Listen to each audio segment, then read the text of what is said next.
Hi friends, Mahanadi சீரியலில் அடுத்து வர எபிசோட்ஸை பற்றி பார்க்கலாம். வாங்க வீடியோக்குள்ளே போகலாம். நம்ம சேனல் இன்னும் சப்ஸ்கிரைப் பண்ணாதவங்க சப்ஸ்கிரைப் பண்ணிக்கோங்க. காவேரியும் விஜயும் ஒன்றா ஜோடி போட்டுக்கிட்டு வெளியே வர்றதை பார்த்த வெண்ணிலா ராகினி 2 பேரும், என்னது விஜய் வெளியில் வந்துட்டாரா?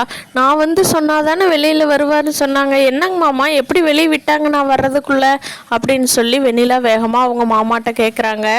ஆமாம்மா, நீ வந்து காவேரி கூட பேசுனியாமே, அதை வந்து அவள் வீடியோ ரெக்கார்ட் பண்ணி போலீஸ்கிட்ட காட்டி விஜய் வெளியே எடுத்துட்டாமா அப்படின்னு சொல்கிறாரு அவங்க மாமா. வெண்ணிலா வேகமாக வந்து காவேரி கிட்ட, காவேரி எனக்கு கல்யாணம் பண்ணி வைக்கிறேன்னு சொன்னீல்ல விஜய, வா கந்து கல்யாணம் பண்ணி வை. நான் இன்னும் கல்யாண குளத்தில் அப்படியே தான் இருக்கேன். ஒன்றும் பிரச்சனை இல்லை, நேரங்காலமெல்லாம் பார்க்க வேண்டியதில்லை. எங்கள் மனசு ரெண்டும் ஆல்ரெடி ஒத்துப்போன மனசு தான். அதனால் வா வந்து கல்யாணம் பண்ணி வை அப்படின்னு சொல்லி வெண்ணிலா காவேரி கிட்ட கேட்குறாங்க. அதுக்கு விஜய் கோவம் வந்து, ஓங்கி அப்புன்னு வை. என்ன நினச்சிட்டு இருக்க வெண்ணிலா நீயே?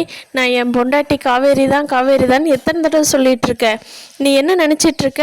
என்ன போலீஸ் ஸ்டேஷன் இப்போயே போய் கல்யாணம் பண்ணுறதா? நான் லவ் பண்ணப்போ இருந்த வெண்ணிலா வேறு, இப்போ இருக்க வெண்ணிலா வேறு.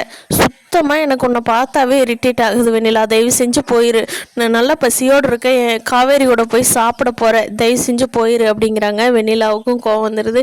என்னடி நீ இருக்கிறதுனால தான் அவர் என்ன வேண்டான்னு சொல்கிறாரு. போடி முதல்ல, விஜயை கையை விட்டுட்டு போடி அப்படின்னு கையெடுத்து தள்ளி விடுறாங்க.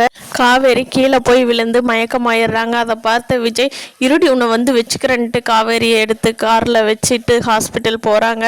போகிற வழியில் காவேரியோட ஃபோன் அடிக்குது. அவங்க அம்மா சாரதா தான் ஃபோன் பண்ணுறாங்க. என்ன காவேரி அட்டன் பண்ணுறாரு விஜய். என்ன காவேரி இன்னும் வீட்டுக்கு வரல, எங்கே தான் இருக்க அப்படிங்கிறாங்க. அத்தை நான் விஜய் பேசுகிறேன், காவேரி கொஞ்சம் மயக்கமாயிட்டேன், நான் ஹாஸ்பிட்டல் கூட்டிகிட்டு போகிறேன், இந்த ஹாஸ்பிட்டல்னு சொல்கிறாரு.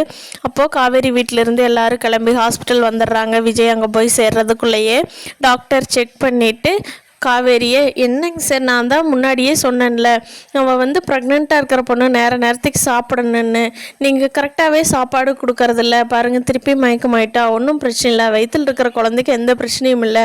இன்னும் கொஞ்சம் நேரம் மயக்க தெளிஞ்சது போய் நல்லா சாப்பிட்டு அந்த பொண்ணு நிம்மதியாக இருக்க வச்சுங்க சரியா அப்படின்னு சொல்லி டாக்டர் வந்து விஜய்கிட்ட சொல்கிறாங்க. அதை எல்லாமே காவேரி ஃபேமிலி கேட்டுறாங்க. சாரதாவுக்கு ஒரே ஷாக் ஆயிடுது. என்னது காவேரி கர்ப்பமாக இருக்காளா அப்படின்னு.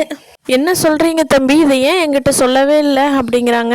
இருங்கத்த காவேரியே எந்திரிச்சு வந்துருவா, கொஞ்சம் நேரத்தில் பேசிக்கலாம் அப்படின்னு சொல்கிறாங்க. பார்க்கலாம் ஃப்ரெண்ட்ஸ், இனி எப்போ வர எபிசோடில் காவேரி வீட்டில் இதை எப்படி ஏற்றுக்க போகிறாங்கன்னு. இந்த வீடியோ பிடிச்சிருந்தா லைக் பண்ணிக்கோங்க. தேங்க்யூ.